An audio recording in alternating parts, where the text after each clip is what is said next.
Welcome to iHeart Geek.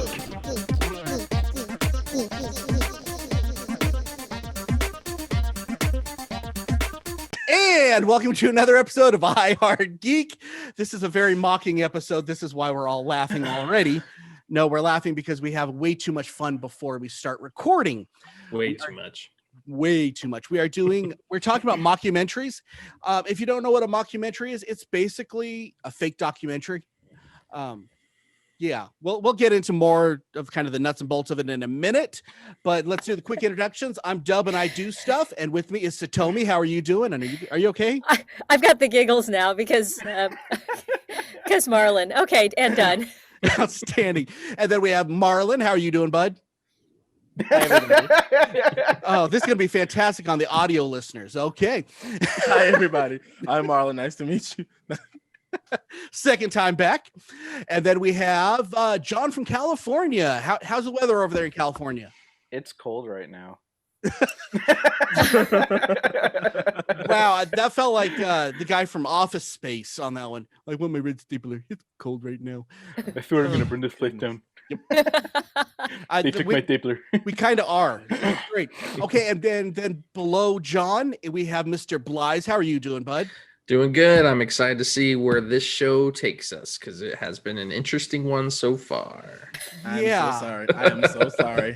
So if you guys are really good, you might want to listen after the show's over because we're going to try to edit in some of the most of it you can't. more Sorry, guys. family-friendly stuff. This is great. I don't want to Join our Patreon and you can be in on some of this. That's the non-family friendly Listen, stuff. I am avoiding laughter at all costs right now. So No, that's the worst. Don't fight it. So today we are brought to you by Breaking the Fourth Wall. It's not just for Deadpool anymore.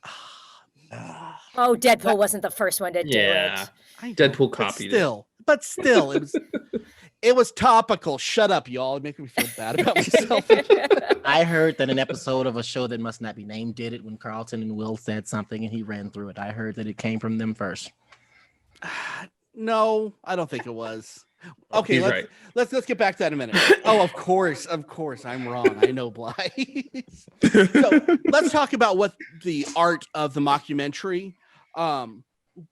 Let's start before we kind of define what it is. What was your first experience with mockumentaries? Let's start with you, John. Drop Dead Gorgeous. Dr. That was Gorgeous? my first mockumentary. And what was it? What was it that like said, "Oh, this is cool. I like this." I don't know if it was just the right timing of my age or what, but it had me rolling on the floor. And Wendell, you know how much I love that movie. Yes, I think I even I found it for $5 at the Walmart bin. I think when I was out at your house one time. And you bought it again. And I bought it. I love that movie so much. It made me enjoy mockumentaries. That's when I had to go back and watch all these other ones. And we'll get into really what some of these ones that we love are about in a few minutes. Blythe, what about you? It's got to be This Is Spinal Tap, and I think back when I watched that, I didn't even realize it was a mockumentary.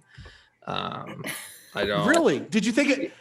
I don't know what I thought it. I guess I just thought it was a movie. I was super young when I saw it, but I just don't know. I didn't put that together until later. Okay. And I'm gonna have a question about that in a minute. Marla, what about you? So the customer service answer would be the Blair Witch Project. Technically, that's right. Yeah, it it is. kind of is. But the true answer would be CB4. I love that movie. MC Gusto, straight out of low cash. MC Gusto. I snuck and watched that movie because not only was it horrible rap at the time, but I also grew up in a really starch conservative Pentecostal family. So your parents really did not like you watching it, huh? yeah, I didn't start listening to hip hop until I was like 19, out on my own. Because you stopped when you was 20. It was great. I was a big Kiss fan. Sorry. This is why we're friends. So Tommy, what about you?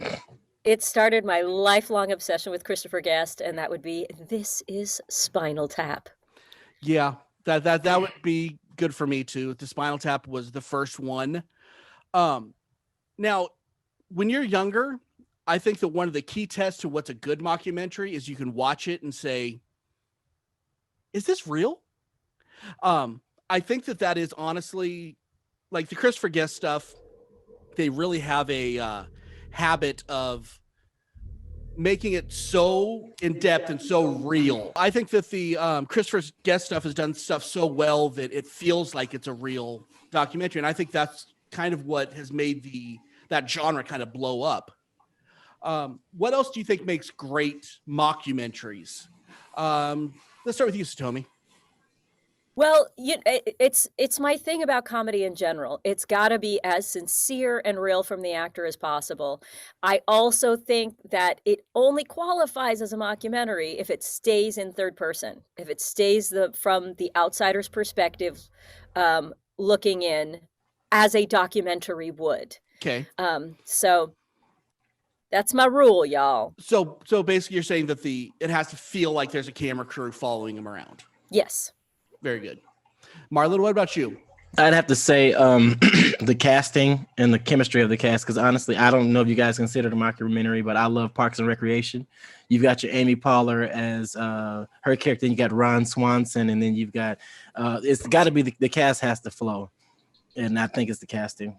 Yeah, I think that one is in the same vein as if you ask if The Office is a mockumentary. Yeah. So if you think The Office is a mockumentary, you definitely think that that Parks and Rec is a mockumentary for sure. Office more stayed consistent with the whole mockumentary style. Parks and Rec kind of felt like it started to stray away from that. Like as the seasons got the seasons got older, like it kind of just went away a little bit. Like you still had the elements of it, but it wasn't like straight like The Office, where The Office the entire time felt like a documentary. Well, Parks and Rec, I think, tried to be The Office, and then when they finally got sick of trying to be The Office, they... Well, what do you expect from the guy who created it? It was Mike Schur. It was the guy who played Mose on The Office. He was one of the guys that was a writer. It was supposed to be a spin-off. Yeah. They were supposed to be in the same universe, but they never actually made the connections and make it happen. Which I mean, is a shame. It made so much sense too with the girl. I mean, that should have been the same girl from the But how do you do that though with Karen? You know, seeing as what's her face, Rashida Jones was in both. Yeah, No, that's what I'm talking about. Yeah, that could have been your connection. Twinsies. Sisters from another mister. Yeah, could have made it twins. You could have brought a soap opera element into it and just made them like evil twins of each other. It would totally work in a mockumentary. I mean, come on. Oh, for sure. Oh yeah. Well, because I mean, the sillier you can get with that, the better. It brings out an element that, in my opinion, would have had them all flowing. But you know, it's sort of like my mom used to watch. I think it was The Young and the Restless when the one girl they killed her character off, and then she came back, exact same girl, but you know, knows her name. Different. It was crazy. It was crazy, and they just changed the first letter of her name. It was so funny. It's like a soap opera is the only thing that you can watch now, and then 20 years from now, watch it. And it's the exact same. You know. Yep, same cast, same everything. Yep. You know what, Marlon, you hit on something that's really important for a mockumentary. Is it has to be preposterous. Mm-hmm. It has to, unbelievable.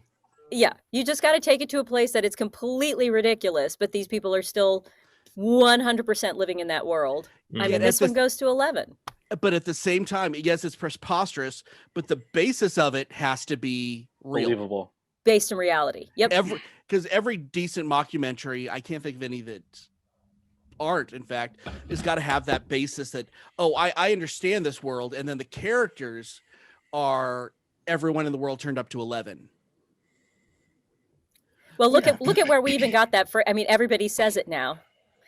And where did we get it from? Yeah. This one goes to 11. Mm-hmm. Don't even look at it. Don't even look at it. No, I never played this. I never played this guitar ever. Oh man, I love that movie. So what are some of the rules for the mockumentary? So it's got to be based in reality. People have got to be preposterous. What else are the rules to make a decent mockumentary? I think it has to feel like a real documentary. I think that if you don't have that, it sucks. And typically the set does not, it's always the same setting. In with The Office, they were in that same space at all times. They might have had different variances, but that one hub, you saw them in those cubicles. So I would figure to say, try to keep it realistic and keep it simple. Mockumentaries are actually pretty good under budget. Although, you know, when you talk about something like Mighty Wind or, the other Christopher Guest stuff, Waiting for Guffman, Best in Show, they definitely, they do have multiple sets, but it's in a very contained world. Mhm. So, Blaine, Missouri was Waiting for Guffman, and, just the surrounds of the theater, and I think the hotel for Mighty Wind. So, stuff it is contained, but I think they've got a little leeway there. I think they can go places as long as a camera crew could follow them. Mhm. Reno I think 911. just like any documentary, it could be anywhere that you would want in the world. But I do agree, Marlon, that an under-budgeted mockumentary usually flows a lot better than one. And I think that may have been the problem with Parks and Rec. That's why it lost that feel of being a mockumentary, because as it progressed, they tried to branch off into different world and set pieces and things like that, and that's where it kind of lost its that personal flair that it had for the first couple seasons. Yeah, it has to feel like it's cheap and that anybody could make this film if they wanted to. Another thing that I look at with these mockumentaries, it has to make it so that you care about this subject matter that you shouldn't care about at all. Like the most mundane subject matter. Dog shows or an Office or whatever. I mean, there's some exceptions, Spinal Tap, all that, but it's got to make you care about something that you normally wouldn't. So it has to be a obscure enough subject that not everybody's knows everything about it, if that makes sense. Mm-hmm. Do you guys like so most of the time TV shows will do this, but do you like when they riff off of a specific documentary? Example being like Always Sunny, when they did What Makes a Murderer. They did that Netflix one, and then they did an episode where they did it with Dennis, and they showed like him. And what do you guys think about that? If a TV show or something just tries to go and replicate that, they usually don't do a good job of it too much. Like they're trying too hard to be like that, and it's not like Shaun of the Dead where it was a love letter to zombie movies, and they did a good zombie movie. It's usually just like a cheap ripoff where they're trying to throw all this crap in, and it never really pays off. Mm-hmm. They're trying to see how can we get this in there and keep it there and make it relevant, but yet cut it down to fit. Yeah. Done well, it can be cute for an episode or a moment, but to actually expand upon that for an entire show or entire series, that's tough. Now, one thing that I went back and I looked, and I think the first mockumentary episode was on MASH when they did the news crew was following around the MASH crew, and they literally had the talking heads. They had everything that became mockumentaries now before it was a thing. And I think that was kind of based on that scene from Full Metal Jacket. I'm not sure if that was before or after, but I think it was after. Full Metal Jacket was later. Okay, so then they took Full Metal Jacket. They took that off of that one episode from MASH, which I thought was. I think it's more that they took it off of the actual film crews that went out there and tried to document what was going on in a wartime, in a war zone. And we took the podcast right down, y'all. So let's get depressed. Oh, I don't think it's depressing. I think it was the basis for what mockumentaries became. Well, I mean, has Christopher Guest ever said that he was inspired by that? I'm sort of curious because he was. I've never heard him say. A trailblazer. He was a. I can't talk. Trailblazer. He was a trailblazer. Thank you, Marlon. Yes, we love you. You guys have all the good mockumentaries. I'm like Reno 911.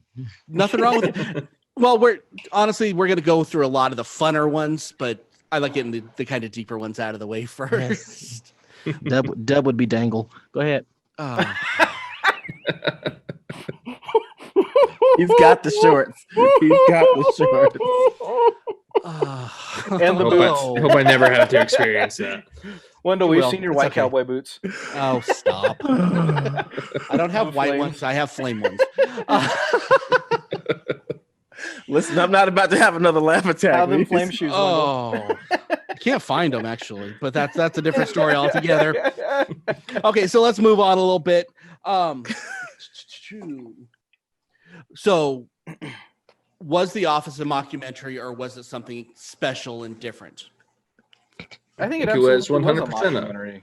It was a mockumentary, but it was special and different also. Yeah. It was a mockumentary that definitely reached out to every kind of demographic. It wasn't just some people will like This Is Spinal Tap. Some people will like What We Do in the Shadows. It's just The Office hit every single demographic that you could probably think of. Not to mention the careers it launched. Yes. Oh, yeah. Catapulted. 100%. Yep. Oh yeah. That I just wanted to bring up The Office for a few minutes. I know everyone wanted to talk about The Office a little bit. They did. I think they were definitely inspired by the Christopher Guest stuff.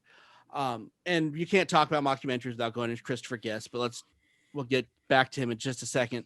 With the Office, what we were talking about earlier with setting the rules, they definitely had their rules, and they, until the last season anyway, would not break any of them, which I think that's what made it so special. Well, because the best thing about a mockumentary and something they did really well is you feel like you're taking a window behind the curtain of whatever life that is, of those secret lives, and that's what's fascinating. We want to see what makes people and places tick. Yeah.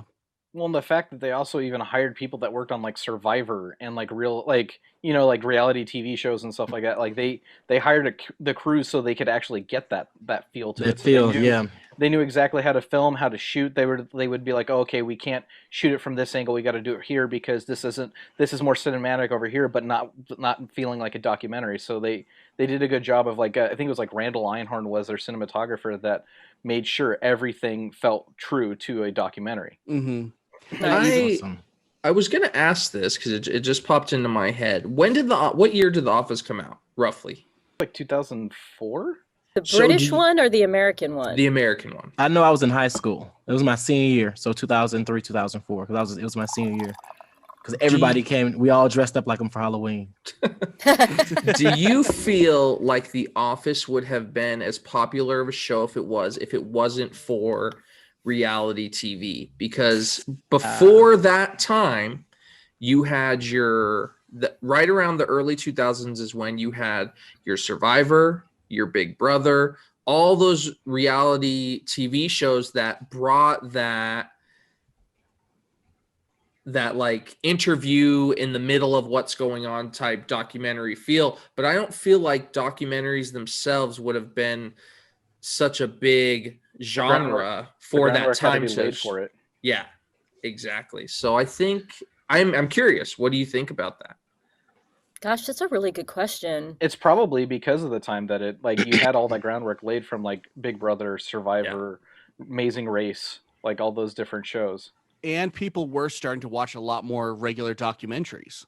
Mm-hmm. And it was right around the sitcom-y type feel too. Netflix era, people started, oh, well, I can watch all these at my disposal. Exactly, yeah. So I think that really added to it. You didn't have to go to an art house like video store, like one of those small mom and pop places to find the documentaries. You could just, okay, this is recommended to me. Blythe, let me explain that. You used to have to go out in your car and you'd have to go rent a video. No, that sounds terrible. Be kind, and please rewind. Please rewind. I worked at a video store. What is a rewind? At the beginning, at the beginning, you had to actually rent your VCR machine. Wow! I remember I had one of those. I had one of those cool VCRs that you can, as we said, dub or record. You can record from one VHS to another. Yeah, the two deck. Yeah. We call that bootlegging. So let me ask you about one more film that I think loosely would translate into the mockumentary, and I'm kind of tossed if it does or doesn't. It doesn't have talking heads, but everything else feels like a mockumentary. That would be Clerks. I think that's like on the line. You got the but warehouse. I think that those don't exist without that doesn't exist without mockumentaries. But I don't know that I wouldn't call it a mockumentary. No, because it's not exactly like set like a documentary where like you feel like you're a third wall. Like you're just kind of, I don't know, just they plop the camera down. You know, like I don't know if it was just like Kevin Smith needed to work on cinematography, and that's why it feels like that? Or I can kind of see it being. I can see it being the birth of the idea might have been that, but it kind of got off track because then they were more interested in the comedy aspect and just having fun in the warehouse, and it really wasn't like a camera could keep up very well. I don't know. That's a slippery slope for me. I wouldn't say. I think that they don't know they're being filmed in that movie. It's not like somebody has a camera on them and they know they're being filmed. Those are just two guys that are working their day to day, and someone made a movie out of it. It's not. I think that would be what I would consider separating it from a mockumentary type thing. Could that have been a mockumentary? And would it have been? It wouldn't be as groundbreaking, of course, but I mean that subject matter, those characters, I think could have been a fantastic mockumentary. I think your cast is too small, right? A mockumentary should have.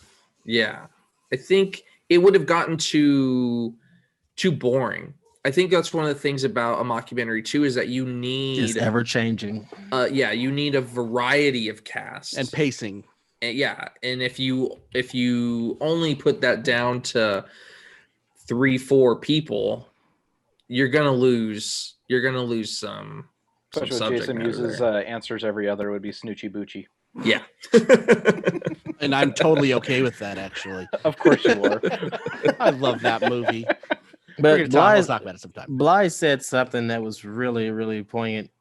If it weren't for reality TV, I think launching when it did, because we all know reality TV isn't really real, but the fact that it has the cameras and when you're running and the camera shaking it, I think that if The Office had to come out maybe a year sooner or a year later, it would not have had the momentum that it had, because right then you had The Real World, you had, let's not mention the fabled Keeping Up with the Kardashians. People don't realize that they've been on for about 16 or 17 seasons. Yeah. And so everybody was trying to find something to watch besides that. So that's why The Office, I think, you were really on to something there, that if it had not been for that reality TV era, it then probably wouldn't have launched the way it did. But everybody wanted to get home and see what their favorite character was doing. Yeah. And that's what did it. And then the fact that you can follow each character with a storyline so much in that it gave them their own identities. It's just like if it wasn't for reality TV with the different cameras spacing off and splitting off, then otherwise you probably wouldn't. So that was a really good observation. Yeah. And the multiple storylines that always had going. And that is another one of those, especially when we're going to talk Christopher Guest in a few minutes, I'm sure. There is 19 stories going on. And yeah, they're tied loosely at the end, but you could tell any of these stories individually and have a really good 20-minute film. And you know what? And I know this is becoming an Office show, but one of the best things about it is those multiple storylines didn't happen all at once. It wasn't overbearing. It's kind of like it followed a few people and then it would transition. It was a very good way of like branching off all these different storylines, because I would have never thought that in the beginning of The Office we would have gotten an entire like storyline that ended up with Dwight getting married. Oh yeah. Well, everything felt real and believable the way it progressed. It wasn't just like all of a sudden, we're jumping around and it goes like season 2. Now all of a sudden Dwight and Angela are married. Like it took, all that groundwork that had to be laid. Yeah. They had to lay all that pipe, They laid, that's what she said. I'm sorry. I want all of our listeners to know that he told everyone they couldn't make that joke before we started this, so he could do it himself. I will have a laugh attack. I did not want to do that, but I had to. It's just sitting there. I will have a laugh attack. I'm telling you. Oh, jeez. Okay, here's the softball, Wendell. Except his timing wasn't good that time. No, because I didn't want to say it. It was painful. I'm like, you hesitated. You need to commit. Had you committed, you would have gotten a laugh like John got out of me. Wow. Let's not talk about I don't want that again. We're gonna jump over, and Courtney's gonna join us on screen for a second. We're gonna do our listener feedback.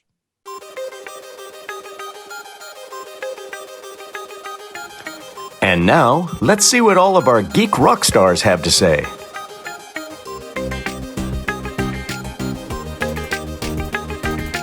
Hi guys, it's your Miss Geeky Geeky Page popping in to do your listener feedback for today.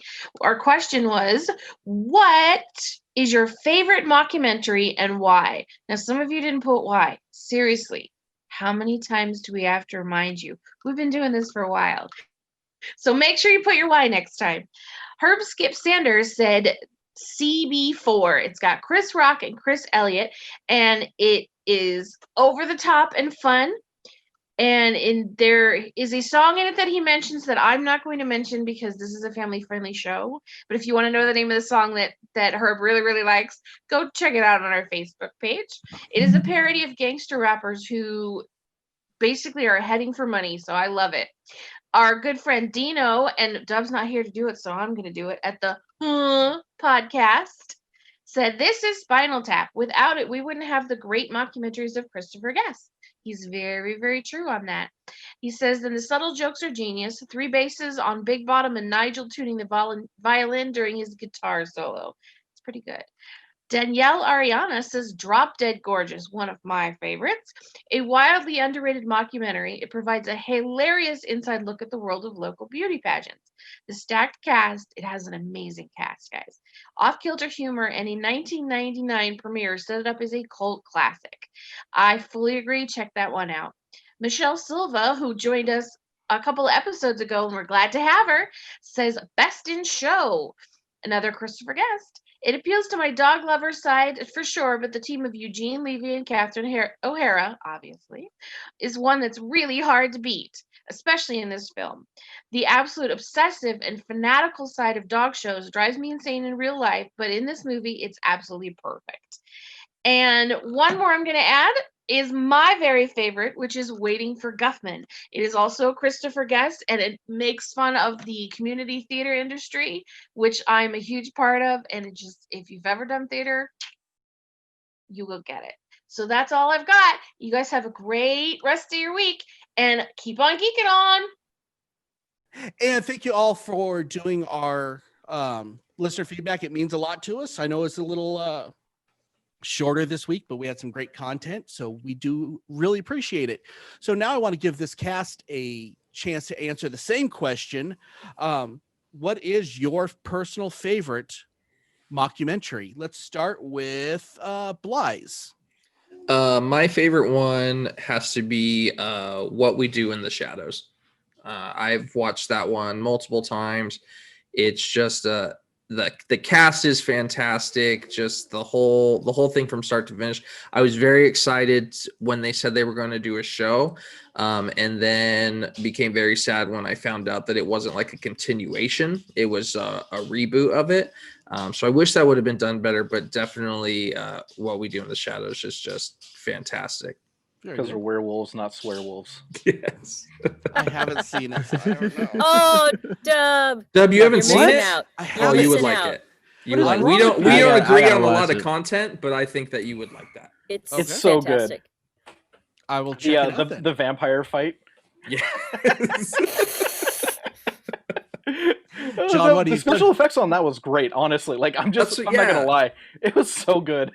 It feels low budget, but at the same It's time, not. they get some special effects in there that are just fantastic. That's where all the budget went. Yeah. That one like 30-second scene. Yeah. John, what about you, bud? Oh, you know my answer. It's I know Drop Dead you. Gorgeous. I'm serious. tell I us keep why. Going back to it. It's just there's something about like a teenage beauty pageant in Mount Rose, Minnesota. With I've been there. oh my gosh, it's so No. ridiculous. Just like the whole thing. Like you've got the judge who's like the creepy pervy guy that like what's this? Oh, it's just a video camera. I have this for accidents. I just keep it in my car. Just in watching case. the yeah, just in case, we're Oh, watching the young God. ladies practice the like it was so like it was so that was so ridiculous cringy. and- Ugh. but it was so great, like Yes. the ending, Mr. like where it Herbert ends all up day like long. the ending of the movie where they're supposed to go to like Oh, Miss Minnesota or whatever, and it was canceled because of budget issues. Like just, And they came unglued. Oh, it was so great. It's like Denise Richards dies in a fiery death because Oh, her they soak like her float in like gas. Like because why not? Yeah. it's so great. I love that movie so much. Very good. Marlon? The cheesy answer that I went with earlier, the Blair Witch Project, because they never find the witch. What about Cloverfield? Why didn't you like that one? I'm kidding. That's not a mockumentary. You can't. Yeah, it you is. can't watch that one without Well, it's needing about to as much. puke. It's about as much of a No. mockumentary as Blair Witch because it's found footage. Oh, is it? That's true. So is Well, Blair then Witch a mockumentary? then we should talk Paranormal Activity then. Let's not. Okay, so here would be my argument for that is the Blair Witch, the found footage was a group of kids making a documentary about the Blair Witch, Mm-hmm. whereas a Cloverfield or a Paranormal Activity is just found footage of someone who was filming stuff. I told you it's either But the that would Blair be my Witch- only argument against why Blair Witch would be kind of a mockumentary. But I agree, John. I don't know if it necessarily fully is. It was the Blair Witch or CB4 for me, and I told you I had to go with the customer service answer. So tell me, what about you? Oh, I am a diehard Waiting for Guffman fan. It was. That I mean, haircut. even though. Well, first of all, there's an entire musical that people have produced since. Nothing ever happens in Blaine. I mean, come on. There's an entire number about stools. About The music was incredible on it. really was. Stool. They had fun. They had fun. Oh my Clearly. gosh. Clearly. And I mean, Christopher Guest, like working on his choreography. I can't do it because I'm in my studio, but working on his choreography in his little room, you just have to watch it. It's delightful. It's every bad stereotype about theater people that isn't true, but kind of is. Kind of is, yeah. Yeah. I'm a theater people, so yeah. Yeah, it hurts, but it's good. Nice. Corky! Okay. I got a toss up between two. Either, and they're both Christopher Guest, either A Mighty Wind or Best in So Show. good. To me, they're So both. good. I don't want to say they're interchangeable because they're very different stories, but they have the same feel and the same heart. And this is, and this kind of leads us on to what I want to talk about now, which is the Christopher Guest, fingerprint. He does mockumentaries better than any other human being, Yes, he does. and he I think so because it has so much heart. It's Mhm. not just let's laugh at these painfully awkward people. It's these painfully awkward people that we can all see a piece of ourselves in, of our Mhm. families, of our friends, of our hopes, of our dreams, of our failures, of our fears being realized. It's just genius. And I do have to say Mighty Wind. First of all, I got to give you guys all props for your choices because they're all excellent except for Marlon. But what we do in the shadows is spectacular. But one of my favorite things with Mighty Wind is I actually was in a band called Killian's Angels that played in Vegas for like 7 years, all female Celtic rock band. And our signature was that we would change instruments. We would, like, our stage was always moving and people were always playing different instruments. And we saw Mighty Wind as a band. Mhm. And when I tell you that there were 5 women actively snorting because we were laughing so hard because of the bands that they would cut back to and everybody was playing a different instrument. That whole folk music culture. And then of course you finish with Kiss at the End of the Rainbow, that beautiful moment Oh. between Catherine O'Hara and Eugene Levy, where, I mean, it brings tears to your eyes and you feel exhilarated and lifted by the end. It's just, sorry, I get No, very that's good. passionate about it, even though it's all about the laughs. I just love the heart behind his work. Exactly. He's never making fun of anything that he does a mockumentary of. It's love. It's never meant as mean. Mm-mm. These horrible only one that was people, rough- they're not. Which one? The only one that was rough was For Your Consideration. I didn't enjoy that one because that one was just. Ugh. I kind That of was felt that way with trying. Mascots. I didn't see. Was Mascots. that a Christopher Guest one? I thought Yeah, it was. Mascots is Christopher Guest. Yeah, Really? that's That what- I was- think that's that was weak probably on his his- most recent one. It is. Yeah, it wasn't. I don't know. I was kind of disappointed with that. I was It's so on excited Netflix or about Hulu? it. Netflix. Yeah. I was excited about it, but then I was kind of like, Not worth it. yeah, it was okay. It was Okay. okay. That's all right. it doesn't have his heart. Better than Blair Witch. It doesn't have the heart and soul of his character actors that he brings into all of them. There's a no few CB4, people in it. though. Nothing is the CB4. I tell you, CB4 was straight out of Locash, Arkansas. It's horrible, horrible. Okay, I just remember watching that in high school and laughing. That was my passion. While I was at work. Yeah, it's my passion, love, because I wasn't supposed to be watching it. So let me ask y'all this question: is there a future for this genre, or is this going to be dying? Christopher Guest can't do it forever. I don't know if we just have to wait for somebody else that's brilliant at it, or has that all just been done at this point? There's a future. Yeah, there's plenty of topics out there that you can do. It doesn't have to be Christopher Guest. I mean, honestly, I think if Greg Daniels took another shot at it, he did such a beautiful job of The Office. It doesn't have to be a 30-minute sitcom that goes on for 9 seasons. I think he could do a movie. He did such a great job at it. He figured out the heart of what it needed to be. I think you can do a lot of stuff. We need more people who are interested in it as much to be able to pull it off. I don't think every director could do it.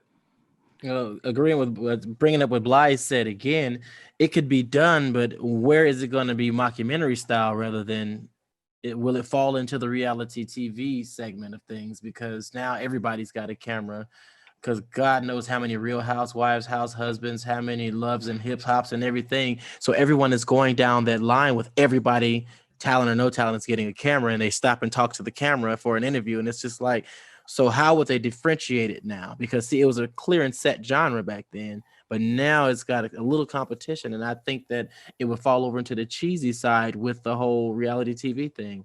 It's too real now. Yeah.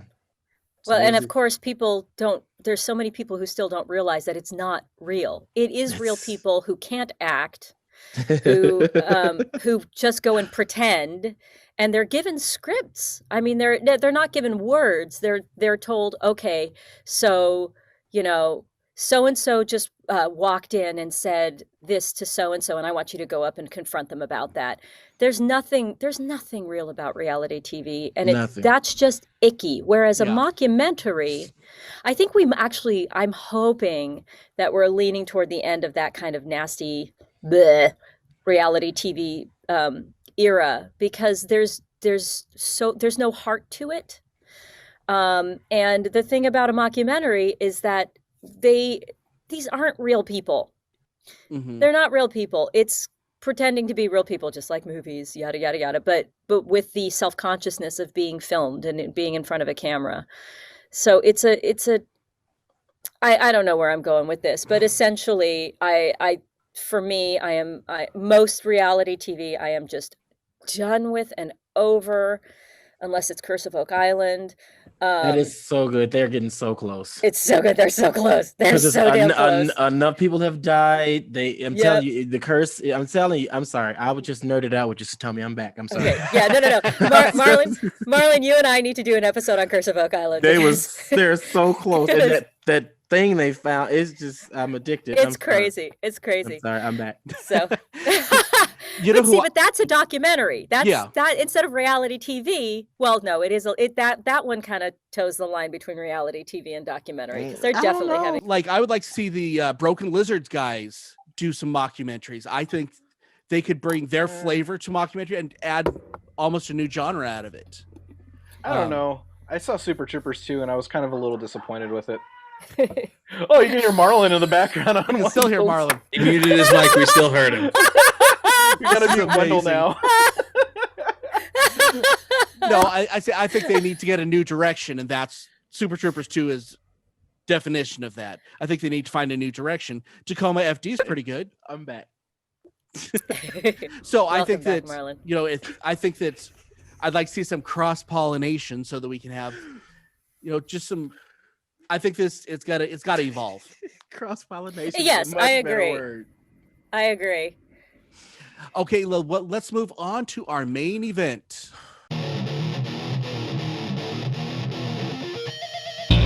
Now it's time for the main event.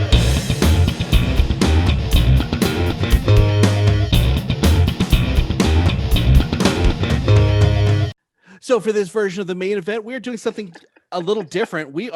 Everyone is going to pitch their idea for a mockumentary.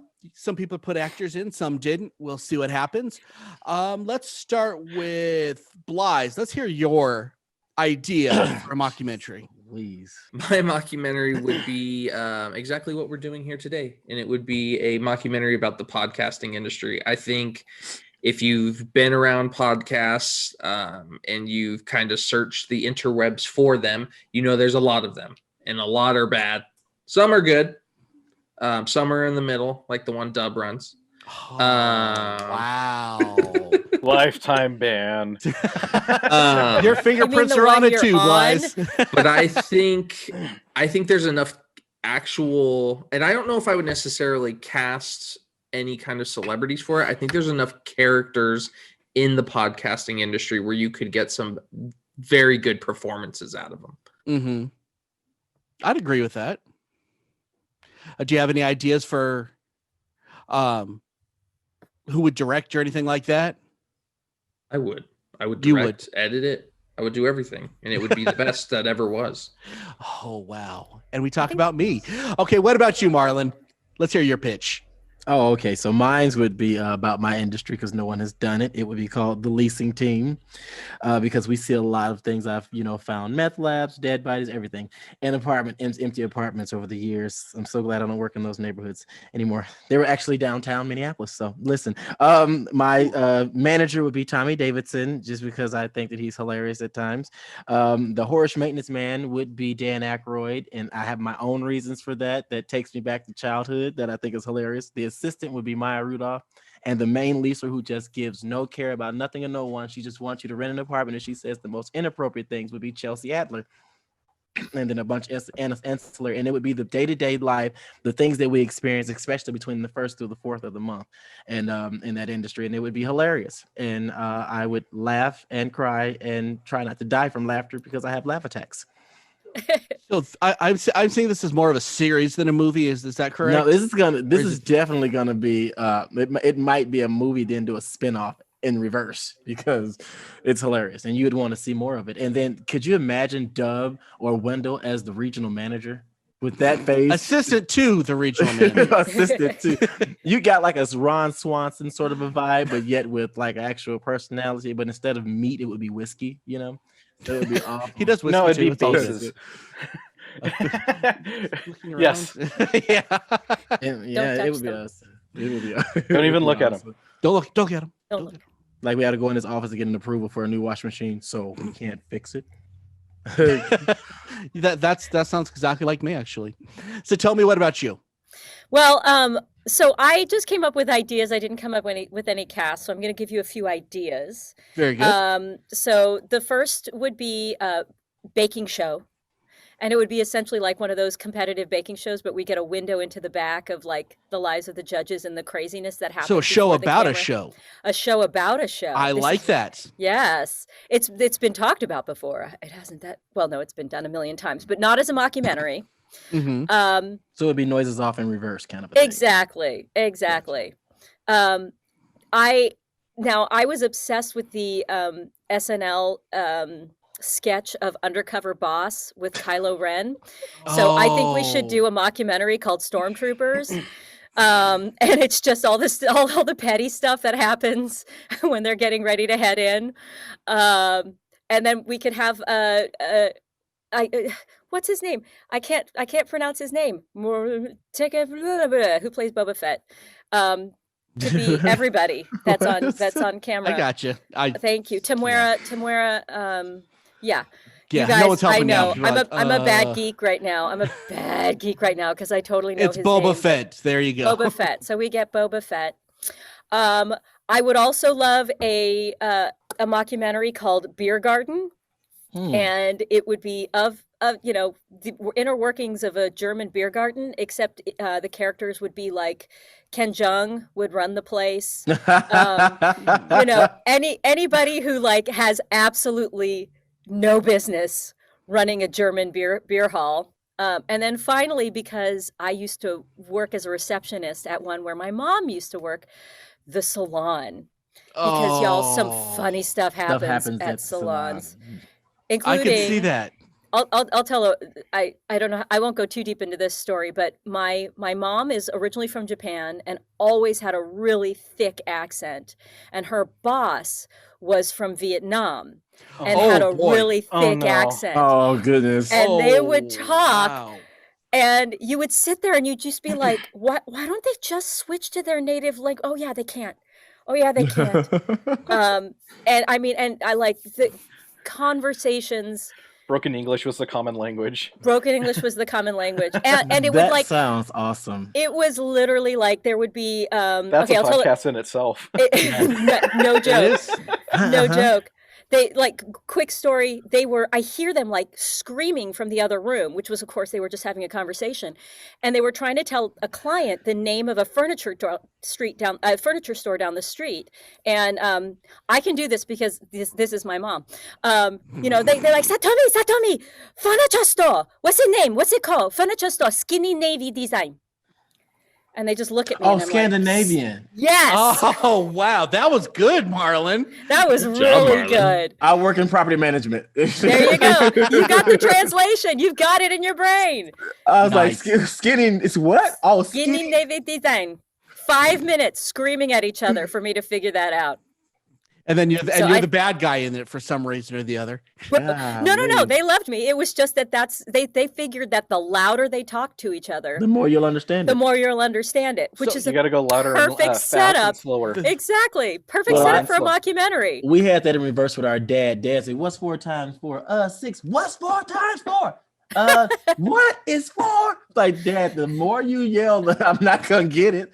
No, because now I'm scared. At this point, just tell me the answer before you have an aneurysm. Jeez, right. Everybody loves Chris. That is my dad.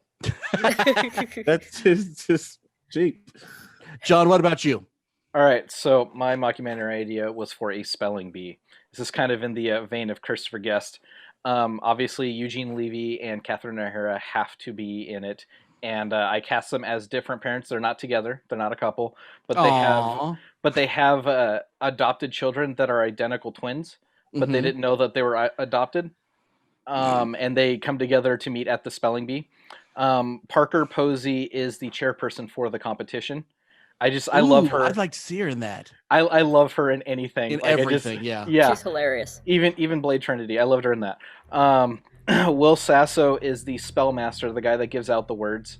Oh, and he has a speech impediment too, I'm guessing. Oh yeah. Yeah. That'd be even better. He can't say his R's right or something. Oh yeah. Oh yeah. We're casting this one.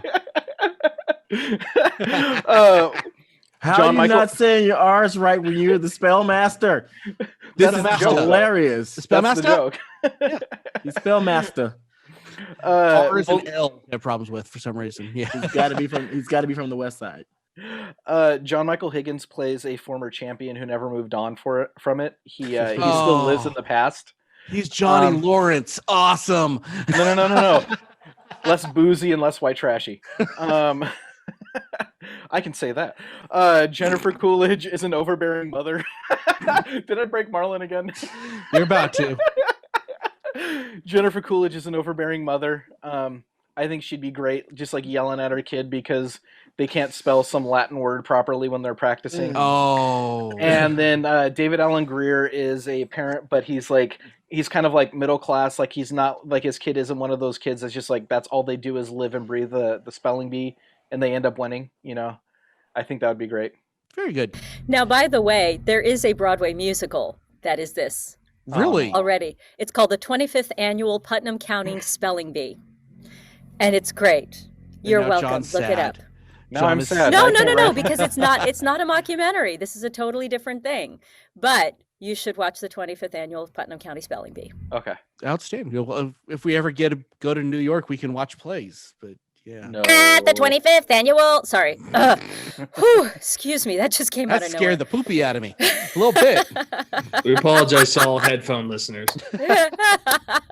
And Marlon's giving up Scandinavian. for Scandinavian. Okay, so for my final one, my idea would be I want to do a group of guys that buy a comic book store at the end of the comic book era, so they are going to go broke. They're going to be very excited about having a comic book store because this is their dream since they were kids. and I think this would be, and they can't see the writing on the wall that they bought the store and it's got like a minute till it closes. Basically, I think Is that would this be like such a fun Family one. Guy when the dad buys a Blockbuster? Oh, I never saw that episode. That's funny. So does this take place like in 97, 98? No, that takes place now. That's the best part of it all. But that means you're saying that comic books are going away. And I will tell you, at least in New York, we've got Midtown Comics and they are going strong. That's one of the few. Yeah. Because I can this is a different show altogether because I can't tell you the last time I saw a comic book store. we had one in Minneapolis, but I think it was he like converted it to like a comic coffee shop, and they have a Comic-Con convention there. They had it last year, the year before last, and I think that's smart. That was his yearly revenue because that's his Black Friday. Yeah, we're down to 4 or 5. Do you think that's because comics have actually shifted? And I know this is a whole other show, but do you think it's because it's shifted toward graphic novel? Well, no, I it's think more so. the digital era too, though, because if you think about it, it's like the printed medium. Period. Books, newspapers, magazines. Everybody's going digital with everything, and so you don't need to go to a place. It's the whole Amazon thing. Best Buy is Amazon showroom. Like people just want, like, Marlon bought a hammer off of Amazon instead of going to Walmart to buy a hammer. I'm sorry, that breaks me. Only reason why Satomi is laughing is because right now she's doing a kitchen remodel, and she's like, I had to actually go to. I live at Lowe's right now. I live at Lowe's and Home Depot. No, not even. I bought my water hose from Amazon. Okay. Okay, so that's enough rabbit trails for the day. I think we're gonna call this one. Sorry, Dub. On behalf of the panel, Dub, we apologize. Dub said. Yeah, Dub definitely said. So that was a fun episode. Watch a mockumentary, enjoy yourself. They're so good. There's so many more than people know. Yeah. So until next time, I am Dub. I'm here with John and Satomi and Marlon and Blythe. Keep on geeking on. Subscribe, like, do all that fun stuff. See you next time, guys. That's what she said. Wait a minute. You've Marlon's been down. listening to the latest episode of the iHeart Geek Show. Toast. Make sure you visit our website at www.iheartgeekshow.com. Make sure to follow us on Instagram, Twitter, and Facebook. And if you check us out on YouTube, make sure to like, comment, and subscribe. And keep on geeking on to all of you I've geek never rock seen you stars. come unglued like that, Marlon.